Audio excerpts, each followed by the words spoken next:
చంద్రబాబు గారు గత 5 నెలల నుంచి చేస్తున్నారు పరిపాలన. చాలా బాగుంది. ఎందుకు బాగుందమ్మా? ఎందుకంటే మా వాటి పెద్దవాళ్ళము ఇంటికి వెళ్ళకుండా మమ్మల్ని రోడ్డు మీద పడేయకుండా ఇంట్లోకి వచ్చి పింఛన్ ఇచ్చి ఎలా ఉన్నారు మీరు బాగున్నారా అని అడగటం పద్ధతి చాలా బాగుంది. తను ఎలా ఉన్నారని మాకు ఎలా ఉన్నాడని మాకు అనవసరం ఆ ధైర్యం ఉంటుంది. మన తెల్లారేసప్పటికి వాలంటీర్లు కానీ అమ్మ మేము ఉన్నాము మీకు ఇబ్బంది పడద్దు అని చెప్పి ధైర్యాన్ని ఇచ్చి సచివాలయం ఈ రోజున అంటే మీరు అన్నట్టుగా పెద్దవాళ్ళకి ఈ రోజు ఈ కష్టం అంటే ఇంత వయసు వచ్చాక పనులు చేసుకోలేరు. వాళ్ళకి 3,000 నుంచి 4,000 ఒకేసారి ఇవ్వాలి కానీ 250 పెంచుకుంటా వస్తే అది న్యాయమా? ఇదే న్యాయం. ఒకేసారి పెంచారు. లేదండి వాడు గొప్ప వాళ్ళు చూస్తున్నారు కానీ ఈయనేమి లేదు. ఒకేసారి పెంచారు. నేనున్నాను మీకు తోడుగాను మీరు అధైర్యపడమాకండి నేనున్నాను అని చెప్పి ఆయన చాలా బాగా చేశారండి. వానైనా వణుకుడైనా ఆ నీళ్ళలో దిగి అందరిని పరమాడించి తిండికి గుట్టకి ఆయన చూసినట్టుగా దొరికినవాడు దొరికినట్టుగా శుభ్రంగా తిన్నారు. ఏటికేపీ స్కూల్లో ఆ రాజరాజేశ్వరి పేట ఏంటి అదేంటో కబేలా ఏంటి అందరినీ తీసుకొచ్చి ఏటికేపీ స్కూల్లో వాళ్ళందరినీ ప్రజలకు తెలుసు ఎవరు ఎలా చేస్తారనేది. కానీ జగన్మోహన్ రెడ్డి గారు ఏమంటారంటే 5 ఏళ్ళు కళ్ళు మూసుకుంటే అసలు ఈ పాలన నుంచి మన తర్వాత మన ప్రభుత్వం లేదు రాదండి అవసరం. వాళ్ళు మమ్మల్ని కూడా అల్లేలో ఇలా దించారు. అంతే. ఇప్పుడు దుర్గగుడి ఉందండి. దుర్గగుడిలో వేద పాఠశాలలో అందరూ ఉన్నారు. అంటే వాళ్ళ నోటి దగ్గర కూర్చోయటం సభ్యత కదా, బ్రాహ్మడు కదండి.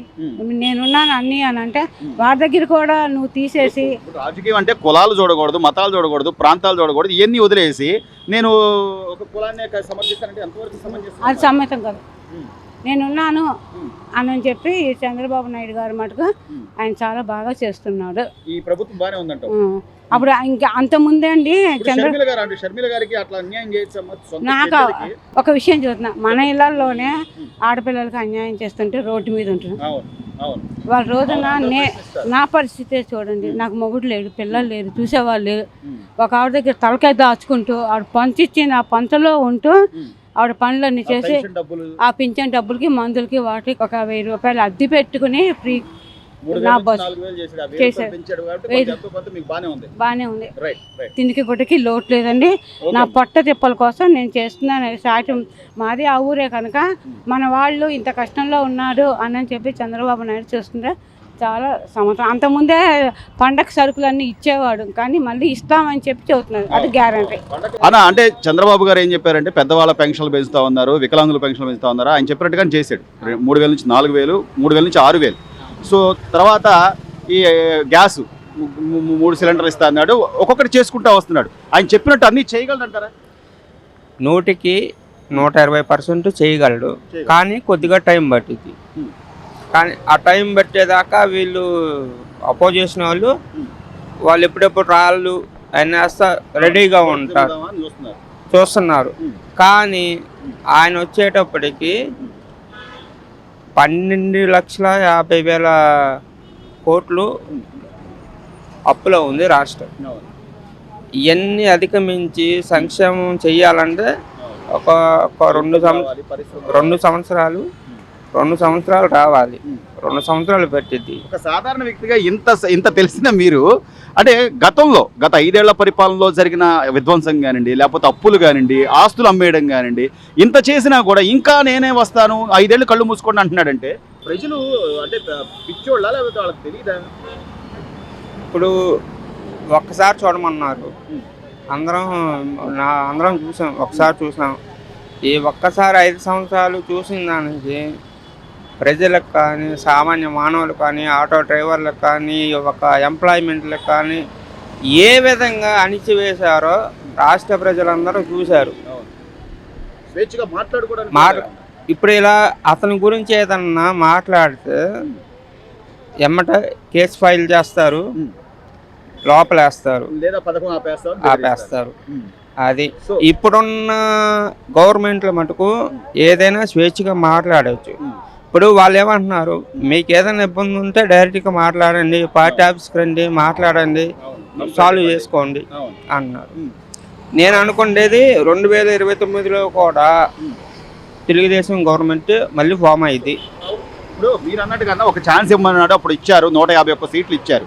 అదే ప్రజలు ఈరోజు 11 సీట్లే ఇచ్చారు అంటే ఎందుకు ఏంటి అని కనీసం సమీక్ష చేసుకోవాలిగా. మనం ఏ విషయాల్లో ఫెయిల్ అయ్యామనైనా ఆలోచించాలి. అది వదిలేసి ఎంతసేపు ఇప్పుడు 4 నెలలకే మీరు విధ్వంసం చేస్తున్నారు, మీరు అరాచకం చేస్తున్నారంటే ఏంటి, ఎలా చూడాలి దాన్ని? ఇప్పుడు 4 నెలలకే విధ్వంసం అంటే అతను జగన్మోహన్ రెడ్డి ఎక్కిన తర్వాత 4 నెలలకి టీడీపీ నాయకుల మీద ఎన్ని కేసులు పెట్టారు, ఎంత హెరాస్మెంట్ చేశారు. ఒక 75 ఏళ్ళ వ్యక్తిని లోపల తీసుకెళ్ళి 53 రోజులు ఉంచారు అంటే ఏది కేసు కూడా అది నిజమైన కేసు కాదు. నిరూపించాడు ఏమన్నా? ఏమీ లేదు. అంతా కూడా హైకోర్టు కూడా క్లీన్ చిట్ ఇచ్చింది మొన్న. దానివల్ల ప్రజలు కూడా ఆశ్రయించుకుంటున్నారు. ఇదేంద్రా నాయన ఏదైనా ఉంటే చూసుకోలేదు, రాజకీయ పరంగా రాజకీయంగా చూడాలిగా, వ్యక్తిగతంగా కాదు. ఇప్పుడు ఈ రోజున కేసులు పెడుతున్నారన్న. గతంలో ఎవరైతే అసహ్యంగా మాట్లాడారో ఇంట్లో కుటుంబ సభ్యులు ఆడవాళ్ళని కూడా తీసుకొచ్చి మాట్లాడారు, వాళ్ళ మీద కేసులు పెడతాం సమంజసమేనంటావా? అసలు నాకు తెలిసి ఇంట్లో ఆడవాళ్ళ గురించి ఎందుకు వస్తున్నారు? ఏదైనా ఉంటే జెంట్స్ ఉన్నారు, మగవాళ్ళు చూసుకోవాలి. నీలో దమ్ముంటే నిరూపించుకోవాలి. ఇంట్లో ఆడవాళ్ళు ఏం చేశారని వాళ్ళ ఇంట్లో ఆడవాళ్ళు ఉన్నారు కదా. అదే మార్పు ఉందంటారా? మార్పు 100%కి 100% అవుతుంది. కానీ ఒక 2 సంవత్సరాలు ఓపిక పట్టాలి. నాకు తెలిసి 2 సంవత్సరాల మటుకు కష్టం ఉంటుంది, బాగా కష్టం ఉంటుంది. అది సో మొత్తం మీద అన్నా క్యాంటీన్లు కానీ ఈరోజు అమరావతి డెవలప్మెంట్ విషయం కానీ ఇవన్నీ అంటే పనులు దొరుకుతాయంటారా ముందు ప్రజలకి? కొంచెం అన్నా క్యాంటీన్ మటుకు 100% సక్సెస్ అన్న. నాకు తెలిసి 5 రూపాయలకు భోజనం. అలంకార థియేటర్లో మీరు వెళ్ళి అక్కడ చూడండి ఒకసారి, ఎంతమంది పేద ప్రజలు వచ్చి తిరునాళ్ళు, బీహార్ వాళ్ళు, రాజస్థాన్ వాళ్ళు, ఒడిశా వాళ్ళు మొత్తం పనులకు వెళ్ళే వాళ్ళు అక్కడే తింటున్నారు. పనులు కంటావా అమరావతి మటుకు అయిపోద్ది. కొద్దిగా ఉద్యోగాలు వస్తాయి. మాది కనిగిరి, ప్రకాశం జిల్లా. మొన్న రీసెంట్గా ఒక 4 days కిందట రిలయన్స్ ఇండస్ట్రీస్ వచ్చింది, అనౌన్స్ చేశారు. మా అక్కడి నుంచి ఇక్కడ కూడా రాకుండా మా ఊర్లో మాకు ఉపాధి దొరుకుతుంది. చంద్రబాబు అంటేనే ఉద్యోగ అవకాశాలు, ఉపాధి అవకాశాలు, వాళ్ళు వచ్చి నమ్మకంగా పెట్టుకోగలుగుతారు. అవునవును, మార్పు అయితే ఉందన్న. మీ అభిప్రాయం ప్రకారం ఈ రోజు అన్నా క్యాంటీన్లు సాధారణ ప్రజలకు ఉపయోగపడుతున్నాయా? ఉపయోగపడుతున్నాయండి. మరి జగన్మోహన్ రెడ్డి గారు తీసేసి ఏమి లాభపడ్డాడన్న? ఏమి లాభపడ్డాడు, ఏం ఉపయోగపడలేదు. ఒక వ్యక్తికి పేరు వస్తుంది అన్నా క్యాంటీన్లు తీయటం వల్ల ఎంతమంది ఆకలి పండించారు. అవును, అనుభవించారు. ఏంటి జగన్మోహన్ రెడ్డి గారి ప్రభుత్వంలో ఏం జరిగిందంటారు? అసలు న్యాయం జరగలేదు నాకు తెలిసి. అయితే ఏం జరగలేదు అనుకుంటున్నారు మీరు? నేనైతే మన లేబర్కే కానీ ఎంప్లాయీస్కే కానీ ఎవరికైనా కానీ న్యాయం జరగలేదు నాకు తెలిసినంతవరకు. ఆయన అంటున్నాడు, ఆయన కొన్ని అమలు జరిగినాయి, కొన్ని జరగలేదు కదా. కొన్ని వరకు జరిగినాయేమో కానీ కొన్ని జరగలేదు కదా. అంతే. అదే కదా మరి, అదే కదా మరి, దానివల్లే కదా వస్తుంది ఏదన్నా. సో ఈ రోజు ఎమ్మెల్యేగా ఆయన అసెంబ్లీకి వెళ్ళి మాట్లాడాలంటారా లేదా? మాట్లాడాలండి మరి. మరి ప్రతిపక్ష హోదా ఇవ్వండి.